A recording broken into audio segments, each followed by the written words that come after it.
오늘 주님이 주신 말씀은 속죄에 관한 것이죠. 우리 지난주에 이어서 말씀 가운데 속죄제의 나머지 부분을 보게 됩니다. 속죄라는 건 뭘까요? 제사함이라는 건 무엇일까요? 오늘 말씀 가운데 제사함의 참된 뜻을 만나는 우리 모두가 되기를 주의 이름으로 축원합니다. 오늘 말씀은 4장부터 이어지는 속죄제에 관한 것입니다. 속죄제라고 하는 것, 우리 말씀 가운데 번제와 소제와 화목제, 그리고 속죄제라고 하는 네 번째 중요한 제사의 말씀을 나누고 있죠. 속죄제라는 것은 죄를 사하는 것인데, 죄사함이라고 하는 것이 우리 기독교의 가장 중심에 있는 것이다. 가장 중요한 하나님의 모든 섭리와 사랑과 존재의 목적이 우리의 속죄 가운데 있죠. 그 속죄만큼 중요한 것은 없습니다. 그런데 우리 속죄라고 하는 것은 사람들이 흔히 생각하는 우리가 저지른 범죄나 우리가 저지른 행위에 대한 어떤 허물을 묻지 않는, 죄를 묻지 않는 그런 것이 아니라고 우리가 나누었죠. 죄사함이라는 것은 주님과의 존재, 주님의 존재와 연합하는 우리 존재의 회복이다. 주님과 하나됨이다 라는 것을 나누었습니다. 존재가 회복된다는 것, 존재가 회복되고 주님과 하나가 되어야 하는 주님의 뜻이 우리의 신앙 가운데 있는 것이죠. 근데 오늘 본문은 그 죄사함을 더 깊이 들어가는, 죄사함에 숨겨져 있는 더 깊은 구속의 뜻이 들어있습니다. 그것이 무엇일까요? 오늘 그것을 만나려고 하는 것이죠. 오늘 말씀 가운데는 크게 두 가지 부분을 주목해 봐야 되는데, 첫 번째는 1절부터 6절까지의 말씀의 주제입니다. 그 말씀에 보면 5장 1절에 증인이 되어 그가 본 것이나 알고 있는 것을 알리지 아니하면 그 허물이 그에게로 돌아갈 것이요, 증인이 되었는데, 죄를 고백해야 되는 증인이 되었는데 그 증인으로 바로 서지 못하면 그의 죄가 나의 허물이 된다, 내 죄가 된다, 이런 얘기죠. 이것만 봐도 이 죄의 문제가 행위의 문제가 아니라는 것을 알 수 있죠. 존재의 문제입니다. 그 모든 죄의 허물, 죄에 대한 증인으로 바로 서지 못하면, 죄에 대한 증인이 바로 되지 못하면 그 죄에 대한 대값을 모두 네가 치르게 된다, 이런 말씀이죠. 2절부터 보면 2절 3절에 부지중이란 말이 계속해서 나오는데, 부지중이라고 할지라도 그의 몸이 더러워져서 허물이 될 것이요, 부정한 것을 만졌으면 알지 못하는 중이라 할지라도 몸이 더러워진다. 이것도 존재의 문제죠. 그런데 여기서 중요한 것은 부지중이라는 말입니다. 부지중이라는 게 넬람이라는 말인데, 영어로 하면 habitual 이런 것이죠. 우리말로 하면 하던 대로 이런 겁니다. 하던 대로 하면, 하던 대로 하다가 그것이 죄가 되는 줄을 깨달았을 때에는 이라는 3절 말씀이죠. 또 4절 말씀에도 나오는 깨달았을 때에는, 깨달는다라는 건 우리가 너무나 잘 아는 야다라는 말입니다. 죄인 줄 모르고 살았어요. 그런데 너희가 죄인 줄 알았을 때에는 그것이 죄가 된다라는 겁니다. 이 말은 무슨 말일까요? 먼저 부지중에란 말에 담겨있는 뜻은 무엇이겠습니까? 하던 대로인데, 하던 대로가 무슨 말일까요? 어떻게 하던 대로? 우리가 살던 대로, 부모에게 배운 대로, 우리가 부모에게서 물려받은, 자연스럽게 몸에 익은, 무의식 중에 우리에게 젖어든 우리가 살아오는 방식대로 그렇게 살아온 것이 죄라는 것이죠. 그런데 그것이 죄인 것을 깨달았을 때에는, 우리가 아침에 새벽 기도를 드리는데 평생 교회를 다녀도 새벽 기도를 못하는 분들이 많습니다. 근데 기도를 꺼리는 마음이 우리 가운데 있어요. 기도하는 게 힘듭니다. 기도를 하고 우리의 의식이 잦아들고 무의식이 열리면, 영이 열리면 우리의 죄의 문제, 우리의 깊은 내면에 들어있는 우리의 수치감이 덮고 있는 그 죄의 본질을 만나게 됩니다. 그러면 고통스럽고 괴로워요. 정말 옷을 쥐어뜯고 떼굴떼굴 굴러다녀야 됩니다. 그 고통, 그 아픔, 그 수치, 그것이 우리의 깊은 내면 가운데 있는 것이죠. 너희가 신앙생활 가운데 그것을 만나게 되면, 그것을 알게 되면, 그러면 그 죄의 문제를 해결해야 된다라는 문제죠. 그래서 이 말씀을 종합하면 무엇일까요? 4절에 가면 이런 말이 나와요. 악한 일이든지 선한 일이든지 하리라고 함부로 말하면, 함부로 말하다라는 게 예바테라는 말인데, 바타라는 물이 떠벌리는 것입니다. 그런데 악한 일은 그렇다 쳐도 선한 일이든지 좋은 일, 착한 일을 하는 것도 떠벌리지 말라는 겁니다. 자기의 존재로부터 말이 떠 있는 것, 진실이 아닌 것, 이것은 주님이 좋아하시는 것이 아니라고 하는 거죠. 그러면 그것은 주님 앞에 죄가 된다는 거예요. 그래서 이 1절부터 5절, 6절까지 이어지는 말씀의 본질은 무엇이냐면 누구도 죄에서 벗어날 수 없다라는 겁니다. 우리가 죄의 존재예요. 우리가 죄 가운데 살고 있습니다. 그런데 이것이 기독교의 핵심이죠. 기독교가 불편하고 기독교의 말씀을 나누는 것, 우리가 말씀 가운데 들어가는 것이 힘들고 교회 생활하는 것이 힘든 그 본질이 바로 이 죄의 문제에 있습니다. 죄가 있다고 하는데 죄의 문제를 다뤄야 하고 죄를 만나야 하는 것이 우리 신앙의 중심이에요. 근데 죄의 얘기를 하는 것을 좋아하겠습니까? 사람들이 모여서 친교하는데, 사람들이 모여서 기쁨을 나누려고 하는데, 사람들이 세상에 만나 있는데 거기서 우리 죄의 문제에 대해서 한번 얘기해 봐요.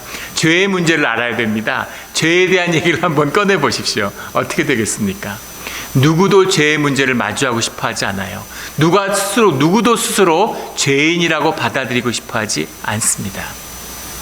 그런데 이 죄에 대해서 이야기하는 것이죠. 윤리가 아니고 도덕이 아니고 우리 존재의 본질에 관한 이야기입니다. 주님은 그 문제를 풀어야 한다는 것이죠. 그 문제를 풀어야 한다고 하는, 죄의 문제를 풀어야 한다는 것은 우리의 존재가 주님과 연합함으로 완전히 변화되어야 된다는 얘기죠. 이 말씀을 무엇보다도 잘 설명하고 있는 말씀이 로마서 6장 8절의 말씀입니다. 로마서 6장 8절의 말씀에 가면 만일 누구든지 입술로 맹세하여 악한 일이든지 선한 일, 이것은 레위기고, 우리 로마서 6장 4절의 말씀을 한번 가보시면 로마서 6장 4절의 말씀에 그러므로 우리가 죽으심과 합하여 세례를 받음으로 그와 함께 장사되었나니 이는 아버지의 영광으로 말미암아 그리스도를 죽은 자 가운데서 살리심과 같이 우리로 또한 새 생명 가운데서 행하게 하려 함이라. 우리말인데 읽으면 무슨 말인지 전혀 모르겠죠. 중요한 것은 아버지의 영광으로 말미암아 그리스도가 죽었다는 것입니다. 그리스도가 죽었는데 아버지의 영광으로 말미암아 그리스도의 살리심과 같이 우리도 살아난다. 우리가 죽으면 주님이 함께 죽었기 때문에 주님이 살아나셨다면 우리도 분명히 살아난다는 겁니다. 그런데 어떻게 죽은 자가 살아나느냐? 아버지의 영광 때문이라는 거죠. 아버지의 영광이 무엇입니까? 아버지와 아들이 하나 됐다는 것. 아버지와 아들이 하나라는 것이 아버지의 영광이죠. 그 영광, 삶의 연합, 하나됨으로 말미암아 우리의 죽음으로, 제사가 뭐예요? 우리가 죽음으로 주님 앞에 나아가는 것이죠. 죽음으로 우리가 주님 앞에 나아갔을 때, 그 초월로 주님 앞에 나아갔을 때 주님의 죽으심, 우리와 함께하는 주님의 죽으심을 만난다는 겁니다. 그 함께하는 죽음을 뛰어넘는 주님과의 연합, 아버지의 영광이 우리가 만나는 생명이다라는 거죠. 그래서 죽음의 세계 가운데, 죽음으로 살아가는 세계 가운데 생명을 살아가는 그 비밀이 바로 주님과 하나 되는 이 죄사함의 비밀이다 하는 뜻이 들어있는 것이죠. 죄사함을 통해서 삶의 생명이 회복되는 우리 모두가 되기를 주의 이름으로 축원합니다. 그래서 죄사함은 결코 윤리적인 이야기가 아니에요. 죄사함이라는 건 결코 무슨 도덕적인 이야기가 아닙니다. 이 이야기는 우리의 존재가 주님 앞에 회복되어야 된다라고 하는 이야기죠. 그것이 회복되면 주님이 죄를 정죄하는 것이 아니라, 죄를 문제 삼고자 하는 것이 아니라 우리의 존재의 문제가 회복됐을 때 세상 가운데, 죄 가운데, 육신 가운데 살아가는 우리의 모든 문제가, 우리의 모든 죄의 문제가 우리의 복이 된다라고 하는 그 반전의 비밀이 그 안에 들어있는 것이죠. 이것이 죄의 비밀이고 죄의 섭리입니다. 굉장히 어려운 말씀이에요. 그런데 말씀의 영이 함께할 때 이것을 깨닫기를 원합니다. 죄의 문제를 통해서 주님이 우리가 복되게 되기를 원한다, 이런 말씀이 들어있는 것이죠. 죄의 반전입니다. 우리 주중에 민수기를 통해서 다베라의 사건과 기브롯 핫디아, 민수기 7장에 나오는 그 11장에 나오는 다베라와 기브롯 핫다의 이제 사건을 다루었죠. 광야에 나가서 고기가 먹고 싶다고 불평하는 백성들, 그것 때문에 속이 상해버린 모세, 그것은 죄의 문제죠. 주님과의 관계가 어그러진 것입니다. 그런데 결국엔 그 사건이 주님과 다시 연합함이 회복됨으로 인해서 모세는 70장로를 얻었고, 그리고 사람들은 고기를 시커 먹게 됐어요. 주님과 하나 됐는데 주님 안에서 그 모든 죄악된 사건들이 좋은 것으로 끝을 맺었다는 겁니다. 탕자의 이야기죠. 탕자가 집을 나갔는데 그 탕자가 집을 나간 게 잘한 일이 아니죠. 그가 방탕한 게 잘한 일이 아닙니다. 아버지의 재산을 다 까먹은 게 잘했다는 것이 아니죠. 그러나 그가 아버지에게로 다시 돌아와서 아버지가 하나가 됐을 때에는 그 탕자의 방탕함이, 그 탕자가 망한 것이, 탕자가 주엽 열매를 먹고 살았던 그 낭비한 인생이 모두 다 그 아버지와 하나가 되는 복된 시간의 근거가 된다는 겁니다. 그 죄 때문에, 그 아픔 때문에, 그 상실 때문에 더 복된 삶을 누리게 되었다라는 거죠. 이것이 죄의 섭리입니다. 주님이 우리의 삶 가운데 죄를 허락하시는 거예요. 그 이야기의 비밀이 더 깊이 들어가는 거예요. 죄의 반전이 있는 겁니다. 죄의 반전이 있어요.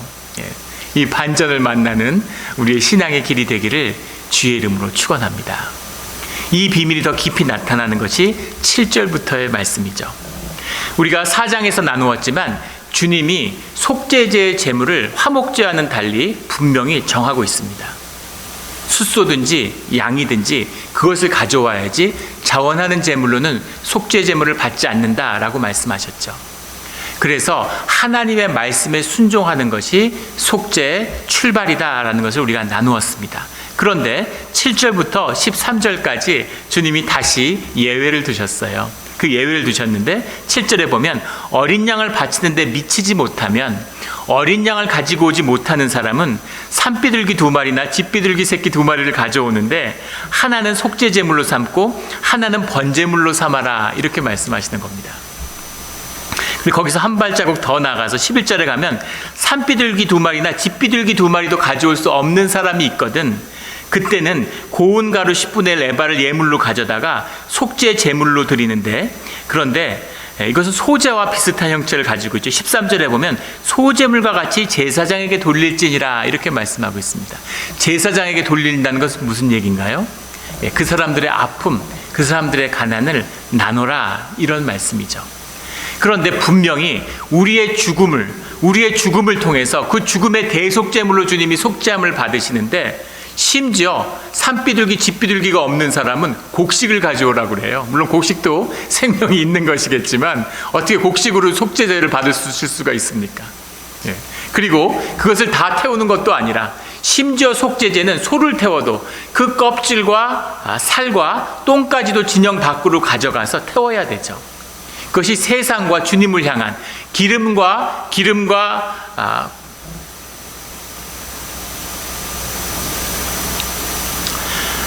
기름을 주님께 태우는, 그것처럼 모든 것을, 우리의 삶의 모든 것을 받으시는, 진영 밖으로 나가는 이 속죄의 신비가 있다는 걸 우리가 4장에서 나누었습니다. 그런데 소제는 소제처럼 마치 소제물과 같이 그 가져온 것을 나눠 먹어라, 이렇게 말씀하고 계시는 거예요. 이게 말이 됩니까? 실제 속죄제가 어떻게 드려졌을지 한번 생각해 보세요. 번제를 드리는데 번제물로 가져온, 번제를 드릴 수 있어야, 속죄를 드려야 번제를 드리는 건데 번제물과 속죄물을 구분해서 드려야 되는 건데 그거 두 개를 같이 드릴 수 있는 겁니다. 번제물로 산비둘기 2마리를 가져와야 되는데 하나는 속죄제로 하나는 번제로 드릴 수 있는 거예요. 그렇다면 2마리를 가져온 가난한 사람이 속죄와 번제를 구별해 드리겠습니까? 아니면 그냥 속죄제와 번제물로 하이브리드 제사로 끝을 내겠습니까? 어떻게 될 것 같아요? 100이면 100, 전부 다 속죄제와 번제를 함께 드리게 되겠죠. 헌신과 속죄가 함께하는 건 그렇다 치고, 소제를 가지고 온 사람은, 소제물 드리는 건 주님께 번제를 드린 다음에 감사의 의미로 드리는 건데, 그런데 소제와 속죄제를 함께 드릴 수 있다고 하면 마치 소제물처럼, 그러면 누가 소제를 따로 드리겠습니까? 어차피 속죄는 드려야 되는데 속죄와 소제를 하이브리드 같이 드리지 않겠습니까? 그러면 주님이 받으시는 속죄제는 뭐예요? 왜 어떤 사람은 소를 끌고 그렇게 엄하게 드려야 되는데, 그런데 가난한 사람들은 산비둘기 집비둘기 가져와서 번제와 함께 드릴 수도 있고 소제와 같이 함께 드릴 수도 있고, 가난한 사람들은 무엇이 있길래 가난한 사람들은 이런 특권을 가지게 되는가라는 거죠. 가난한 사람의 특권은 뭘까요? 가난한 자, 거류하는 이방인들, 이민자들, 고아, 과부, 이것은 성경에서 늘 특별하죠. 이 특별함의 비밀이 무엇입니까? 가난한 사람들의 뭐가 특별한 게 있을까요? 가난한 자에게 뭐가 있길래 주님이 이런 것을 베푸시는 걸까요? 불쌍하기 때문에? 아니면 가난한 사람들이 의롭기 때문에? 아니죠. 부자도 악하지만 가난한 자도 악합니다. 제가 대학생 때 빈활이라는 걸, 예전에는 80년대는 그런 걸 많이 했어요. 빈민활동이라고 해서 어려운 사람들을 가서 학생들도 가리키고 이런 걸 방학 때 했습니다. 그래서 빈활을 나가게 됐는데, 사실 빈활 활동을 나가면서 가난한 사람들에 대한 큰 기대는 없었습니다. 저도 봉천동이라고 하는 달동네가 있는 곳에서 자랐기 때문에 그 가난이라는 것이 얼마나 사람들을 궁핍하고 악하게 만드는지를 잘 보며 자랐죠. 빈활 활동을 갔는데 정말 안타까운 것은, 우리가 생각하실 가난한 사람끼리 도우며 살면 얼마나 좋아, 가난한 사람들끼리는 의가 좋을 것 같죠. 곳간에서 인심 난다고 가난한 사람들끼리 사이가 더 안 좋습니다. 계속 도둑질이 끊이질 않아요. 근데 정말 안타까운 건, 가난한 사람들이 좀 부자 마을에 가서 훔쳐와야 될 거 아니에요. 근데 그 이웃집에서 다 훔칩니다. 뭐 가진 것도 없는데 이 집이 저 집에서 훔치고 저 집이 이 집에서 훔치고, 정말 삶의 조건이라는 게 비참한 것이죠. 가난이라는 것이 결코 의도 아니고 특권도 아닙니다. 그러면 가난한 자가 가진 건 뭘까요? 왜 가난한 자를 주님이 함께 하실까라는 거죠. 가난한 자의 비밀이 있습니다. 속죄함을 받는다고 하는 것은 우리의 존재의 문제죠. 존재의 문제가 회복됐다는 것은 우리의 조건이 아무 의미가 없다는 의미입니다. 우리의 수치를 감추기 위해서, 보통 죄의 문제가 우리가 내면적으로는 수치의 문제고 외면적으로는 열등감의 문제입니다. 수치의 문제를 해결하기 위해서 우리가 항상 우리를 짓눌러요. 무언가를 감추고 우리를 누르고 의식으로 무의식을 누르는데 삶의 대부분의 에너지를 씁니다. 그리고 또 많은 부분들이 우리 밖에 열등감을 해결하기 위해서 나뭇잎 치마로 우리를 가리는 거죠. 학력이 있어야 되고 재산이 있어야 되고 성취가 있어야 되고 지위가 있어야 되고, 그런 걸 더덕더덕 갖다 붙이는데 삶의 대부분의 시간을 낭비하고 있는 것이죠. 그런데 존재로 사는 사람, 나의 나됨으로 사는 사람은 그런 게 아무 소용이 없어. 그런 거 필요 없어. 존재로 함께하면 돼. 너 존재 자체가 귀하다. 이것이 예수님의 가르치고 예수님의 삶의 메시지입니다. 그걸 우리에게 보여주셨죠. 예수님이 뭘 가르치시지 않아요. 예수님이 뭘 가르치시려고 했다면 석가모니처럼 45년 동안 수많은 가르침을 통해서 수만 권의 경전을 남길 수 있었겠죠. 근데 주님은 삶으로, 이 사복음서에 증거하는 짧고 짧았던 그 3년간의 공생회, 그 제자들과 함께하는 삶으로 당신을 드러내셨습니다. 그 삶을 통해 증거하신 게 무엇이냐면은, 어떠한 조건으로도 살 필요가 없는, 세상에 아무 조건도 필요 없는 너의 존재의 삶, 너의 존재의 자유로움, 너의 존재의 떳떳함으로 사는 것이 생명의 중심이고 창조의 원리다, 섭리다 하는 것을 보여주셨죠. 그런데 문제는 무엇이냐면, 그 말씀을 증거하면 어떤 일이 벌어지느냐라는 겁니다. 학력은 아무 소용없어. 그런 건 아무것도 중요한 것이 아니야. 그렇게 얘기하면 어떤 사람들이 싫어할까요? 그런 얘기하면 어떻게 되겠습니까? 학력이 좋은 사람들이 싫어하겠죠. 야, 나는 미국에서 PhD 받았는데 무슨 대학도 제대로 안 나온 사람하고 똑같다고? 이런 게 싫은 거죠. 돈이 중요하지 않아 라고 얘기하면 돈을 가진 사람들이 싫어하는 겁니다. 종교의 태도 이런 거 중요하지 않아 라고 얘기하면 종교인들이 싫어하는 거죠. 주님이 그 존재의 자유로움을 말씀하셨는데, 존재의 연합과 주님 앞에 자유로움을 얘기하니까 가진 자들, 조건으로 사는 자들은 다 떠난 거예요. 그리고 조건으로 살 수 없는 자들, 조건이 없는 자들, 그런 자들이 주님과 함께하는 삶으로 남은 것입니다. 이것이 가난한 자의, 이민자의, 고아와 과부의 특권이죠. 그 사람들이 주님을 만나는 거예요. 그 주님과 함께하는, 그 연합을 이루어낼 수 있는 비밀, 그것이 아무 조건도 가지지 못한 자, 그들의 특권이다라는 겁니다. 죄라고 하는 문제는 악도 아니고 의도 아닙니다. 죄라고 하는 것은 그냥 우리의 삶의 일부예요. 그런데 그것이 주님 안에서 악도 될 수 있고 의도 될 수 있다라는 거죠. 어떨 때 악이 되겠습니까? 어떨 때 악이 될까요? 우리 성경에서 마귀, 악마를 지칭하는 3대 명칭이 있죠.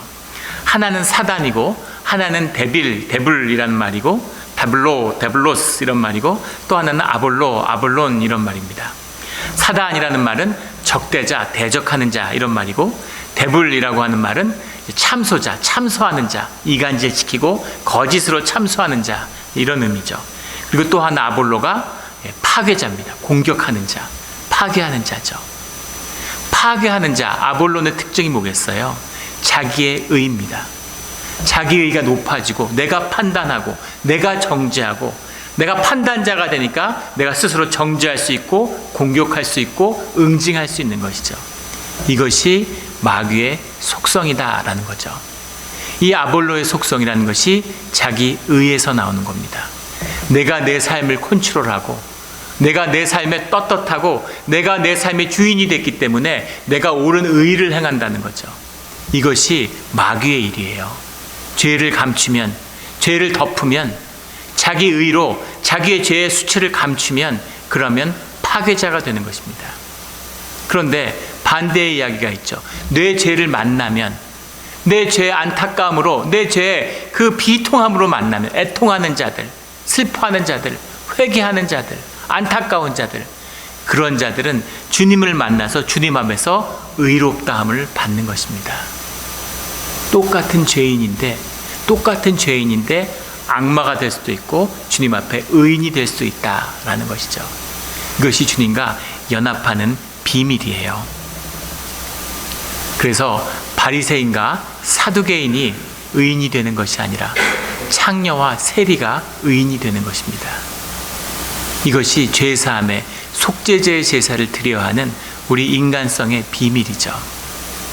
이 말씀이 누가복음 15장 7절에 너무나 잘 나타나 있습니다. 누가복음 15장 7절에 보면 주님이 이렇게 말씀하세요. 내가 너희에게 이르노니 이와 같이 죄인 한 사람이 하늘에서 회개할 것이 없는 의인 99으로 말미암아 기뻐하는 것보다 더하리라. 의인 99을 주님이 구하시는 것이 아니라 이 땅에서 한 사람이 회개하는 그 죄인을 구하신다라고 하는 그 말씀의 뜻이죠. 우리 주 안에서 회개하는 죄인으로 주님과 함께하는 우리의 죄사함의 속죄제를 드리는 그런 우리의 예배가 되기를 주의 이름으로 축원합니다. 미국에 일론 머스크라고 하는 그런 사업가가 있습니다. 모르는 분이 없겠죠. 세계 최고의 갑부라고 해요. 조건으로 사는 세상, 죽음이 다스리는 세상 가운데서는 돈 많은 사람이 가장 영웅이고 대접받죠. 근데 이 사람은 돈과 명예를 다 가졌어요. 세계 최고의 갑부일 뿐만 아니라 얼마나 돈이 많으면 재산이 늘었다 줄었다 하지만 한 3천억 달러 정도 된답니다. 상상이 되세요? 3천억 달러랍니다, 재산이. 예. 그리고 작년에 회사에서 스톡 옵션으로 10빌리언, 100억 불을 받았대요. 자기 총 재산이 100억 불이라도 어마어마한 세계적인 갑부가 될 텐데 1년에 그 스톡 옵션으로 수령한 돈이 10빌리언이 됐다는 거죠. 테슬라라는 회사를 만들어서 전기차의 붐을 일으켰고, 또 스타링크라는 위성을 만들어서 지금 우크라이나가 러시아에 저항해서 싸울 수 있는 것은 이 스타링크의 도움 때문이라고 그러죠. 이게 드론을 인도하고 드론의 공격을 만들고 있다고 합니다. 스페이스X라는 회사를 만들었는데 민간 우주 항공 회사인데 나사에서 유인 달 탐사를 지금 몇 년째 아르테미스라는 거를 하질 못하는 거예요. 하다 실패하다가 결국은 스페이스X에게 이 프로젝트를 발주를 했죠. 엄청난 이런 현대의 신화를 이뤄내는, 디즈니에서 만든 아이언맨이라고 하는 그런 슈퍼 히어로 영화가 보신 분도 있을 거예요. 그의 실제 모델이 이 머스크라고 그러죠. 이 시대의 영웅입니다. 그런데 이 사람이 작년에 트위터라고 하는 회사를 쓰는 사람이 3억 명이 넘고, 우리 쓰는 분들 계실 거예요. 3억 명이 넘고 가장 정치적인 영향력이 막강한 트위터라는 회사를 인수했습니다. 그러면서 그 회사의 직원 70%를 해고하고 이름도 X로 바꾸고 그 로고인 파랑새도 없애버리고, 그러면서 세상의 모든 논란의 중심에 서 있죠.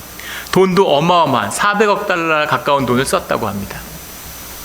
왜 트위터를 인수했을까 하는 것이 논란의 정점. 모든 걸 가졌는데 왜 사람들한테 그렇게 욕을 먹고 논란이 되는 트위터를 왜 인수했을까 하는 것이 사람들이 풀지 못하는 숙제죠. 그런데 월스트리트 저널이라는 것에 왜 트위터를 인수했나라고 하는 제목의 컬럼이 실렸습니다. 월터 아이잭슨이라고 하는 머스크의 전기 작가라고 그래요. 저랑 나이가 동갑내기인데 이미 그의 자서전이 여러 권 나와 있는, 그 자서전을 쓴 전기 작가가 있어요. 그런데 그 전기 작가가 왜 트위터를 인수하게 됐는지에 대해서 그 글을 썼습니다.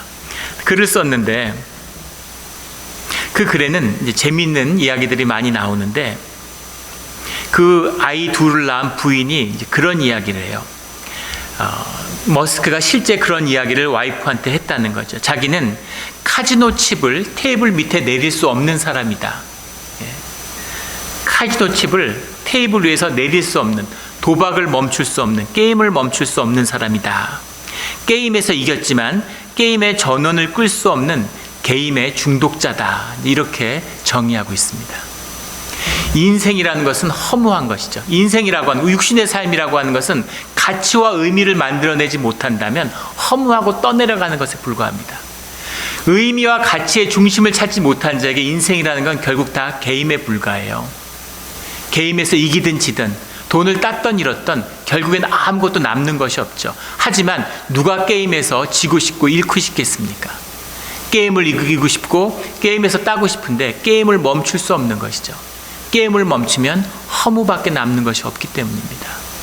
그래서 세상의 사람들은 끊임없이 게임을, 칩을 내릴 수 없는, 게임의 전원을 끊을 수 없는, 끊임없이 게임을 할 수밖에 없다는 것이죠. 그 게임을 할 때만이 자신이 살아있고 나름대로 의미 있는 존재라고 자기 자신을 받아들이게 된다는 거예요. 그런데 왜 트위터였을까? 두 가지 이유를 얘기하고 있는데, 트위터가 가지고 있는 아주 리버럴함, PC라고 얘기하는 정치적 올바름을 추구하는 이 좌파들이 지배하는 세상의 매체의 중심에 트위터가 있는데 그 트위터를 부셔버리겠다 하는 그런 생각을 갖고 있다는 거예요. 그래서 왜 머스크는 갑자기 우파의 전사가 됐을까? 그가 아들이 둘이 있는데 큰아들이 성전환을 했답니다. 성전환 수술을 받고, 그리고 이름도 여자식 이름으로 바꾸고 아버지의 성도 버리고 생물학적 아버지와 평생 어울리고 싶거나 엮이고 싶지 않다. 그리고 아버지하고 단절을 했다고 그래요. 근데 머스크의 결론은 자기 자식을 그렇게 만든 것이 세상의 정치적 올바름, 소위 세상에서 얘기하는 워크 마인드 바이러스, 워크가 내 자식을 망쳤다.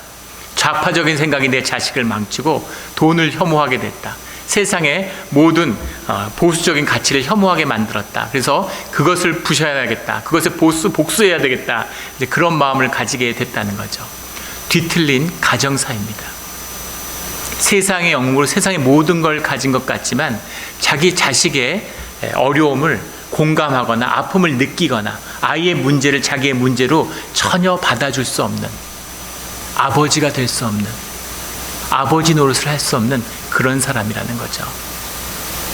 거기에 더해서 더 깊은 아픔이 있는데, 머스크는 당연히 똑똑한 사람이고 어릴 때 공부도 잘했겠죠. 공부만 열심히 하는 모범생이었는데 자라면서 학교에서 그렇게 왕따를 당했다고 그래요. 그리고 학교 운동장에 모이는데 학교 운동장에 모이는 걸 고통스러워했다는 겁니다. 학교 운동장에 모이면 거기서 폭력을 많이 당했다는 거죠. 왕따를 당하고 폭력을 당하고. 요한일서 3장 14절에 보면 사랑하지 않는 자들은 살인하는 자들이다, 이런 말씀이 나오죠. 뭘 이렇게까지 말씀하시나? 사랑한다는 건 하나 됐다는 뜻입니다. 하나 되지 않았다는 것은 분절되어 있다, 단절되어 있다는 거죠. 단절되어 있는 사람들은 죽음의 삶을 사는 것입니다. 그 대표적인 형상이 왕따죠. 너와 내가 남이고 너와 내가 단절돼 있음을. 그러니까 모든 관계가 게임이 되는 거예요. 내가 너보다 낫고 내가 너보다 힘이 있고 내가 널 컨트롤할 수 있다고 확인할 수 있는 것이 왕따죠. 힘이 없으면, 돈이 없으면, 능력이 없으면 왕따의 희생양이 되는 것입니다. 그런데 머스크가 그 희생양이 되었다는 거죠. 그런데 문제는 그 희생과 맞고 왕따를 당하는 와중에서도 놓칠 수 없는 것이 학교 운동장의 매력이죠. 왜냐하면 친구도 학교 운동장에서 만나고 거기서 아이들과 즐거운 시간을 보내고, 학교 운동장을 놓칠 수 없는데 그곳에 폭력과 왕따와 단절이 있는 겁니다. 그래서 학교 운동장을 회복하고 싶은 왕따받는 학생의 아픔, 그 학교 운동장이 머스크한테는 트위터라는 거죠. 현대인의 SNS, 그것이 학교 운동장이라는 거예요. 학교 운동장의 왕이 되고 싶은, 모든 단절을 이겨내고 거기서 주인공이 되고 싶은 그 아픔의 발현이 이 SNS를 인수하는 것을 통해서 드러난 것이다, 이렇게 이야기하고 있습니다. 정말 비참하고 비극적인 얘기 아닙니까? 이 거짓 왕노릇을 하기 위해서 400억 달러를 써야 돼요. 왕이 될 수 있을까요? 왕노릇을 흉내낼 수 있겠지만 그 아픔을 극복할 수 있겠습니까? 절대 못하죠. 이것이 우리가 만나는 인생의 진실입니다. 화려하고 대단한 것 같지만, 엄청난 게임의 승자 같지만 결국은 시간이 지나면 패배자로 끝나고 마는 것, 이것이 죽음에 속한 세상의 삶입니다. 우리가 죄 속에 살죠. 그러나 그 모든 죄를 섭리 가운데 축복으로 바꿔야 된다라고 하는 것이 이 죄악된 세상 가운데 우리를 살게 하시는 주님의 뜻입니다. 이 깊은 뜻, 속죄제를 만나는 우리의 신앙이 되기를, 죄사함을 만나는 우리의 신앙이 되기를 주의 이름으로 축원합니다. 아멘. 기도드리겠습니다.